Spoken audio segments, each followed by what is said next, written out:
డబ్బు, అనారోగ్యం, ఉద్యోగం, వ్యాపారం, అప్పులతో బాధపడుతున్నారా? మీకోసమే లాంచ్ యువర్ ఫ్యూచర్ ప్రోగ్రామ్.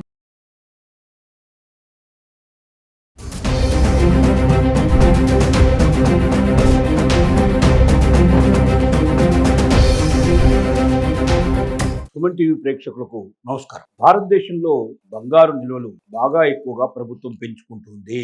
ఇది నిజమా అంటే 100% నిజం. గత సంవత్సరం కన్నా ఈ సంవత్సరం సుమారుగా 40 టన్నులు బంగారాన్ని మనం ఎక్కువగా పెంచుకున్నాం. ప్రజెంట్గా ఈనాడు మనకు ఆర్బీఐలో ఉన్నటువంటి మన బంగారు నిల్వలు లెక్కేసుకుంటే 8,849 టన్నుల వరకు 89 టన్నుల వరకు మనకు మొత్తం దగ్గర బంగారం ఉంది. ఈ 8,089 టన్నుల బంగారం నిల్వలు ఇవాళ ప్రజెంట్గా ఉన్నాయంటే ప్రపంచంలోనే 4వ అతిపెద్ద దేశం, బంగారాన్ని అత్యధికంగా నిల్వ చేసుకున్నటువంటి దేశాల లోపల భారతదేశం వచ్చింది. అందుకే మనం ఇవాళ 4th ప్లేస్లో ఉన్నాం. ప్రపంచంలోనే 4th ప్లేస్లో ఉన్నాం. దానికి ఇది కూడా ఒక రీజన్ని మనం చెప్పుకోవడానికి అవకాశం. ఎందుకు బంగారాన్ని ప్రభుత్వాలు నిల్వ చేస్తాయి? ముఖ్యంగా సెంట్రల్ బ్యాంక్ అంటాం. అంటే ప్రతి దేశానికి ఏదో ఒక బ్యాంకుని సెంట్రల్ బ్యాంక్గా నిర్ణయిస్తారు. అంటే ముఖ్యమైన బ్యాంక్ ప్రభుత్వం యొక్క కార్యకలాపాలన్నీ ప్రభుత్వం నుంచి వచ్చేటువంటి అనేక రకాల జీవోలు కానీ అంటే ఆర్థిక లావాదేవీలకు సంబంధించిన విషయాలు కానీ అమలు పరిచేటువంటి ఒక బ్యాంకుని నిర్ణయించుకుంటాయి. మన దేశంలో మనం ఆర్బీఐని, రిజర్వ్ బ్యాంక్ ఆఫ్ ఇండియాని మనం నిర్ణయించుకున్నాం.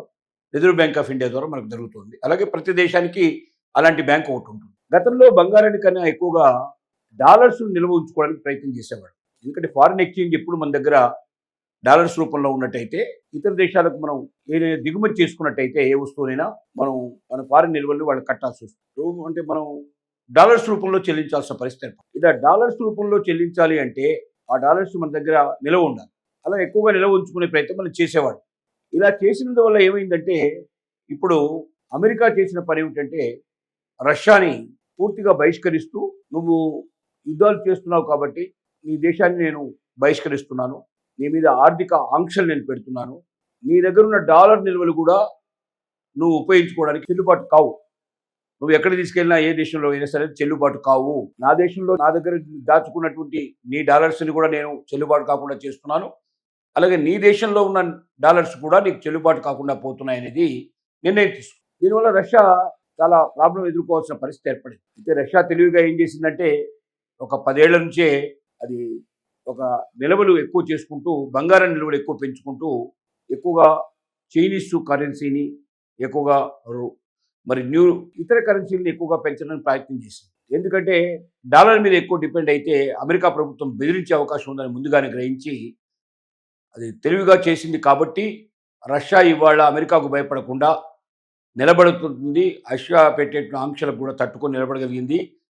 అది తన యొక్క గొప్పతనాన్ని నిరూపించుకోగలిగింది. భారతదేశం కూడా ఇవన్నీ పరిస్థితులన్నీ కూడా గమనించిన తర్వాత, అంతకుముందైతే ఎక్కువగా డాలర్స్ని ఎక్కువ నిలవేసుకునే ప్రయత్నం చేసేవాళ్ళం.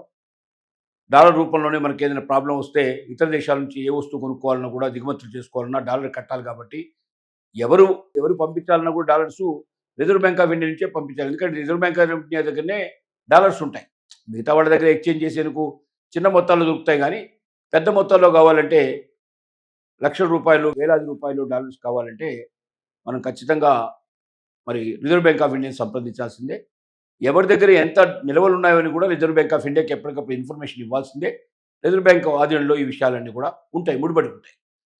కాబట్టి రిజర్వ్ బ్యాంక్ ఆఫ్ ఇండియా చేసిన పని ఏమిటంటే ఎక్కువ బంగారు నిల్వలు మన దగ్గర పెట్టుకున్నట్టయితే మరి అమెరికా లాంటి దేశం ఎప్పుడైనా సరే మన మీద ఏదైనా ఆంక్షలు విధించి మనం డాలర్స్ని, మనకు దగ్గర ఉండే డాలర్స్ కానీ మనం నిల్వ చేసుకున్న డాలర్స్ కానీ దాని మీద ఏదైనా ప్రతిబంధక విధిస్తూ అవి చెల్లుబాటు కావు అని చెప్పి తీర్మానం చేసే పరిస్థితి ఏర్పడితే అలాంటప్పుడు మనం ఏం చేయాలి? కాబట్టి చాలా దేశాలు ఇదే రకంగా ఎక్కువ బంగారాన్ని కొని నిల్వ చేసుకున్నట్టయితే బంగారానికి ఏ దేశంలో అయినా వాల్యూ ఉంటుంది, ఎక్కడైనా ఎప్పుడైనా సరే అమ్ముకునే అవకాశం ఉంటుంది, ఎక్కడైనా తాకట్టు పెట్టి డబ్బు తీసుకొచ్చే అవకాశం ఉంటుంది అనేది అర్థమైపోయింది. అందుకోసమే ఎక్కువగా మన దేశంలో బంగారాన్ని నిల్వ చేయడం ప్రారంభించారు. 8,000 టన్నుల పైన ఇవాళ బంగారాన్ని కొన్నామంటే 4వ ప్లేస్లో భారతదేశం ఉంది అంటే ఎంత ఎక్కువగా కొందో మనం దీన్ని బట్టి అర్థం చేసుకోవాలి. అలాగే మన దేశంలోనే 5,000 టన్నులకు పైగా ఇప్పుడు నిల్వ చేసి ఉంది. మిగిలినటువంటి బంగారాన్ని వేరే దేశాల్లో మనం నిల్వ చేసాం అక్కడ ఉన్నటువంటి బ్యాంకుల్లో. ఎందుకంటే బ్యాంకులో కుదవబెట్టాలంటే మళ్ళీ ఆ దేశానికి పంపించాలి. అది చాలా పెద్ద కష్టంతో కూడుకున్న పని. విమానాల్లో దాన్ని పంపించాలి, దానికి సేఫ్టీ కూడా చాలా చూడాలి, చాలా రక్షణ దానికి రక్షణ అనేక విమానాలని దాని వెంట రక్షణ కోసం పంపించాల్సిన పరిస్థితి ఏర్పడుతుంది. అది హైజాక్ కాకుండా చూడాలి, సురక్షితంగా ఆ దేశానికి చేరాలి, ఆ బ్యాంకుకు చేరేదాకా పూర్తిగా మనమే బాధ్యత వహించాల్సిన పరిస్థితి ఏర్పడుతుంది. కాబట్టి ఎప్పుడైనా ఇతర దేశాల నుంచి మనం రుణాన్ని పొందాలి అంటే, తాకట్టు పెట్టి తీసుకురావాలంటే బంగారాన్ని అక్కడే ఉంచితే మేలనే ఉద్దేశంతో కొంత బంగారాన్ని అక్కడే ఉంచింది. కానీ మ్యాక్సిమం బంగారాన్ని ఇప్పుడు భారతదేశానికి తరలించారు. కాబట్టి భారతదేశంలో 5,000 టన్నులకు పైగా ఇవాళ మన దగ్గరే ఉంది, నిల్వ ఉంది. మిగతా 3,000 టన్నులకు పైగా ఇతర దేశాల్లో మనం నిల్వ చేశాం. ఎప్పుడంటే అప్పుడు మనం అక్కడి నుంచి లోన్స్ తీసుకోవడానికి మనకు అవకాశం ఉంది. ఈ రకంగా బంగారు నిల్వల్ని పెంచుకుంటూ పోవడం వల్ల భారతదేశం చాలా స్ట్రాంగ్గా నిలబడగలిగే పరిస్థితి ఏర్పడుతుంది. అమెరికా లాంటి దేశాలు మన మీద ఎన్ని రకాల ఆంక్షలు విధించినా మనం తట్టుకొని నిలబడడానికి వీలుగా బంగారాన్ని మనం నిల్వ చేసుకున్నాం. అందుకే ఇతర దేశాలని మనం ప్రతిఘటించగలిగే పరిస్థితుల్లో మన దేశం యొక్క నిబద్ధతను మనం నిలబెట్టుకోవడానికి వీలుగా బంగారు నిల్వలు మన దగ్గర ఉన్నాయి. అలాగే ప్రతి దేశం కూడా బంగారు నిల్వలు పెరుగుతున్నాయి. బంగారు నిల్వలు ఎక్కువగా దేశాలు వాళ్ళ ప్రభుత్వాలే కొంటున్నాయి. కాబట్టి బంగారు రేట్లు పెరగడానికి ఇది ఒక కారణం అని మాత్రం చెప్పక తప్పదు.